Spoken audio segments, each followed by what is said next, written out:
Assalamualaikum warahmatullahi wabarakatuh.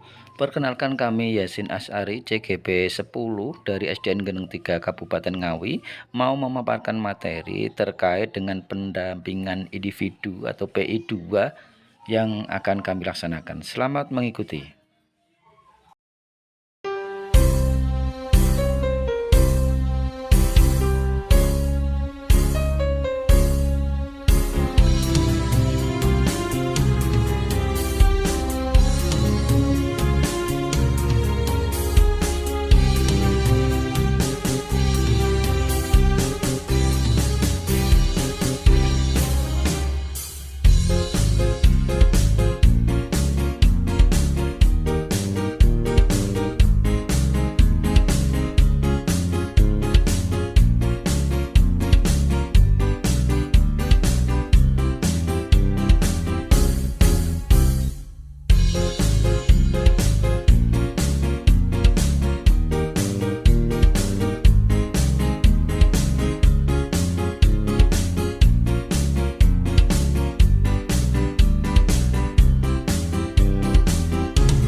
Mudah-mudahan nanti kegiatan ini bisa berjalan lancar dan tercapai apa yang kita cita-citakan bersama. Penyampaian materi yang akan disampaikan oleh beliau Bapak Yasin Asyari.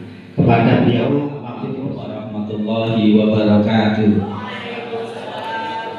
Alhamdulillahirabbil alamin, wassalatu wassalamu ala asyrofil anbiya'i wal mursalin wa ala alihi washabihi ajmain.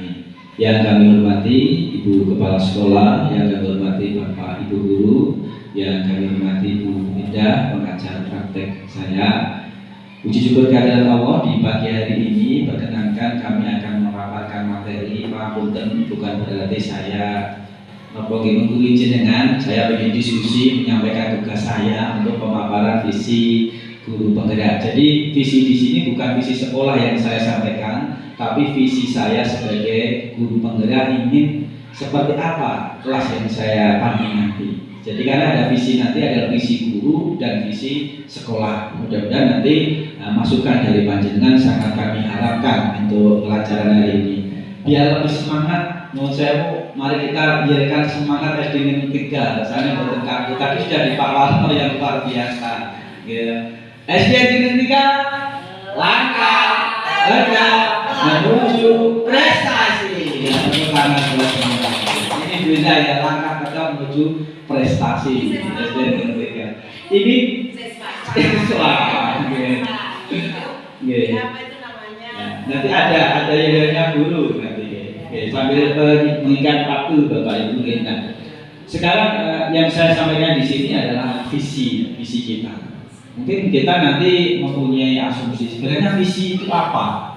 Gambaran yang saya lontarkan di sini adalah di depan itu ada sebuah kanvas. Kanvas ada peralatan tulisan. Kita ingin melukis seperti apa.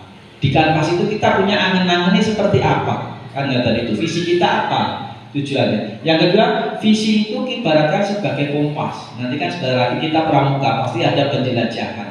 Kompas ini menentukan arah yang benar. Tidak ada kompas menuju yang salah, betul. Pasti menuju arahnya barat, ya benar-benar barat, kecuali kompasnya rusak. Berarti visi kita yang salah. Jadi kompas itu menunjukkan kemana arah tujuan kita, arah yang benar. Seperti apa yang dinamakan dengan visi. Terus selanjutnya, jadi bisa kita ambil sebuah kesimpulan. Jadi visi itu adalah representasi visual kita. Untuk apa? Untuk masa depan, bukan untuk masa ke belakang. Jadi masa depan, sekolah kita akan bawa kemana? Jadi menggambarkan visi yang jelas tentang keadaan di masa depan, membantu kita apa? Merencanakan dan menyelaraskan. Kita merencanakan tujuan yang akan kita capai. Setelah rencana itu juga menyelaraskan. Maksudnya apa?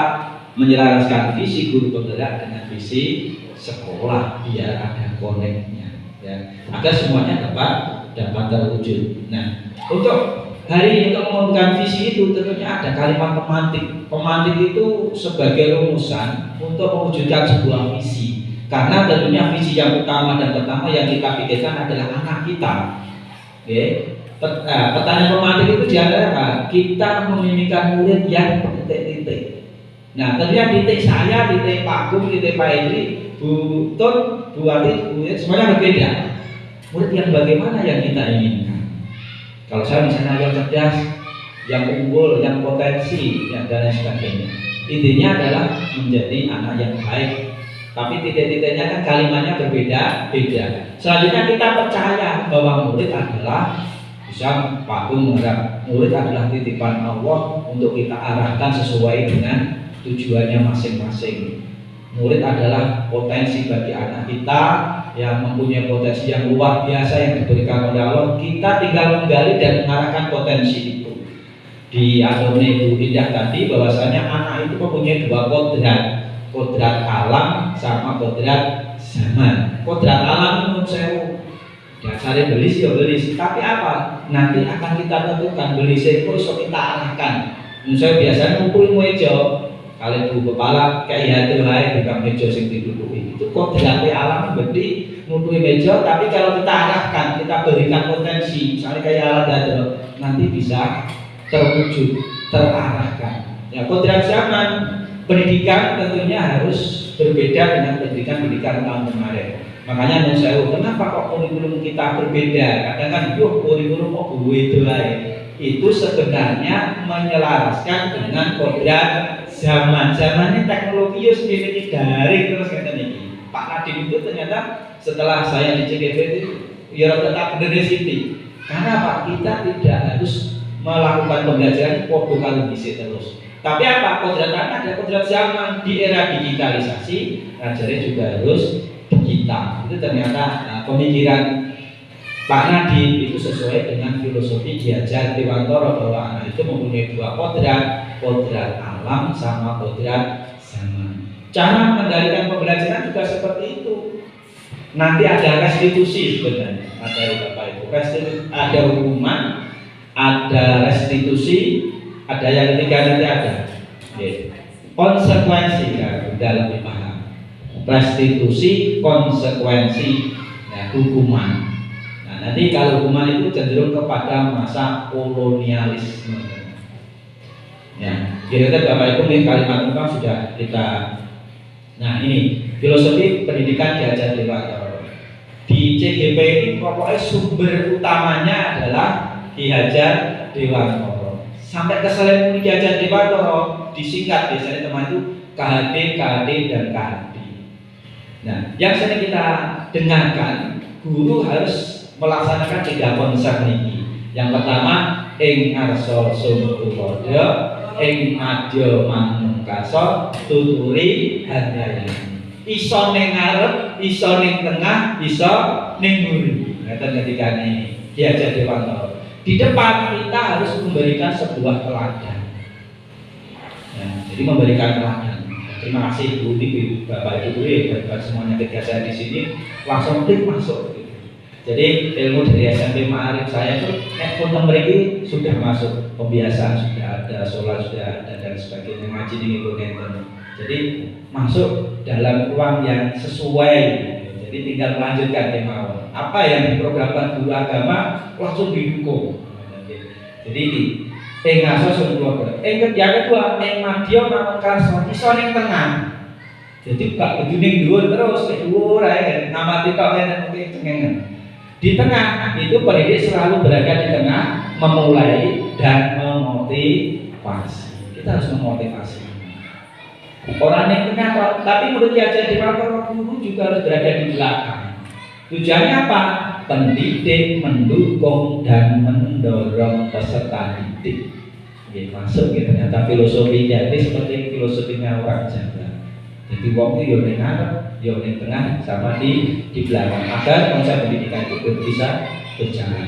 Nah, di sini Bapak Ibu langsung melawan pertanyaannya, apakah visi sekolah kita ini sudah sesuai dengan saat sekarang? Kalau saat kemarin pasti, karena visi itu dibuat tentunya adalah sesuai dengan keadaan siswa pada waktu itu. sesuai dengan keadaan sekolah pada waktu itu. Apakah perlu ditambah atau cukup itu saja? Jadi menjadi pemikiran kita bersama-sama. Jadi pangapunten, jadi visi itu tidak hanya slogan sing ditempel ning tembok sampai tulisannya meletak ya jebuyai. Tapi sekarang di konsep KHD ini visi itu harus berkembang sesuai dengan tuntutan zamannya. Nah, selanjutnya di sini Bapak Ibu, untuk menentukan visi dan misi di konsep KHD itu semuanya bersumber pada profil pelajar Pancasila. Yang pertama, indikasi pelajar Pancasila itu adalah harus beriman dan bertakwa, harus menyangkut ini. Selanjutnya apa? Berkebinekaan global. Jadi orang seperti tidak wacananya bukan hanya bilang payung atau karangasem saja, global itu sedunia. Ada konsep gotong royong, pelajar Pancasila harus mempunyai jiwa gotong royong. Selain gotong royong harus berjiwa mandiri. Ya, anak-anak harus mempunyai sikap mandiri di sini. Iswaya sholat, anak ini sini sejak jam 12 kurang 5 sudah berjalan sendiri. Pakai tangguh pas sholat rame itu beda lagi. Kadang gurunya masih rapat itu sudah baris rapi itu. Ya, jadi sudah terbiasa di situ. Terus bernalar kritis. Jadi kalau dia belum tahu, mari kita pancing biar anak-anak itu mempunyai nalar kritis. Nah, yang sering tanya tentunya mempunyai asumsi yang bagus. Terus selanjutnya profil pelajar Pancasila harus kreatif, ya, harus kita asah. Karena seperti tadi mempunyai kodrat alam dan kodrat zaman. Kulaturi kejenengan bahwasanya Pak Ki Hajar Dewantara itu mempunyai anggapan guru itu harus ada yang namanya konsep menggambar. Konsep menggambar saya dulu. Berarti menggambarnya bukan kepada sang pencipta mawon. Di dalam pendidikan menggambar kepada siswa. Nah, apa dia menggambar pada siswa? Bocah yang berarti tambah berarti betul ini. Tapi dalam tadi berarti orang berarti ya harus menggambar. Jadi ada konsep menggambar namanya. Bahkan KHD ini mempunyai anggapan juga guru dan siswa menggambarkan guru itu petani, siswa itu benihnya. Benih unggul. Karena petani ini bisa nandur tenanan orang. Ojo sampai nunggu nandur pari boleh sudah terkait. Berarti sing salah sih tadi. Guru nih, sing disalah ini guru yang menurutkan. Karena apa? Anak itu bibit unggul, serahane di sekolah karek sing nanam bisa dadi bibit ternak panen wapi orang. Oke, itu konsepnya cantik menurut anak dan guru koyak petani dan bibitnya. Ini pun diatur di konsep tadi.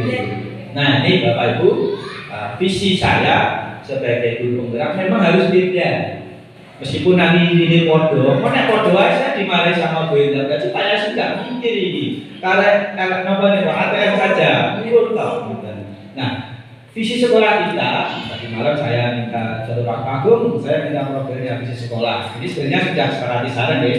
Visi sekolah kita terwujudnya siswa yang beriman, berkarakter, berprestasi, berbudaya, serta pembelajar sepanjang hayat. Itu budaya terus gitu. Nah, itu visi kita. Biar beda, jadi sama Bu, tapi saya akan biologi pikir sedikit lah katanya. Kita nggak boleh sama kayak sih, karena guru itu juga harus punya visi selain visi sekolah. Kalau saya mewujudkan siswa yang berakhlak, Pak beriman kalau berakhlak beda enggak? Konteksnya beda, tujuannya sama. Bocah yang berakhlak tentunya punya iman. Kalau tak tulis iman itu jadi kok gak mikir aku. Lagi. Karena kan kok biarkan terus berakhlak mulia, cerdas otomatis bibit unggul tadi. Ngambil pari, ojo sampai pukul suka teki. Harus cerdas, berbudaya ini. Budaya unggul harus ada. Kadang kamu kita menanyai anak sampai gak bosok terus ngomong jodoh jadi ya tidak isin. Karena kamu gak berbudaya, berkarakter, profil pelajar Pancasila. Jadi ini visi saya. Ya, jadi terwujudnya siswa yang berakhlak mulia, cerdas, berbudaya, berkarakter, profil pelajar Pancasila. Jadi Bu, ya kalau profilnya ini, kenapa saya mempunyai visi itu? Karena saya itu pengen anak-anak itu ceria. Ya Bunda. Jadi ceria itu bukan hanya ceria saja, tapi C adalah cerdas dikatakan. Cerdas, E-nya empati, R-nya reflektif, I-nya inovatif, A-nya agamis, saya singkat ceria. Jadi visi itu mewujudkan anak yang ceria. Anak harus cerdas. E-nya empati itu merasakan sama seperti apa yang dirasakan temannya. Pak, teman saya sakit lupa, kadang ada yang berkara di sini, tapi dia dengan SMA. Kalau sih setiap istirahat pasti Pak, ini kok ditakali, anak itu sudah empati. Ada upacara sakit nggak Pak, ini kok sakit. Jadi sudah sesuai visi saya, empatinya ada. Reflektif itu artinya selalu belajar dari sebuah pengalaman atau kegagalan. Harus seperti itu. Jadi orang itu harus mempunyai rasa reflektif. Aku nilainya telu, harus belajar dia menjadi 7. Itu namanya reflektif. Mengevaluasi diri sendiri intinya. Tidak binafsi, ingat gitu. Jadi orang yang ingin maju harus selalu muhasabah diri. Kalau dalam bahasa pendidikannya adalah reflektif mawas diri. Bentuk keren ya, reflektif. Ya, CER, cer. I-nya harus inovatif. Ya, inovatif. Jadi anak itu harus benar-benar inovatif, tidak hanya seperti itu saja. Duduk pala, pinjam sandal. Saya kok pinjam sandalnya, tidak inovatif, tidak sesuai visi saya yang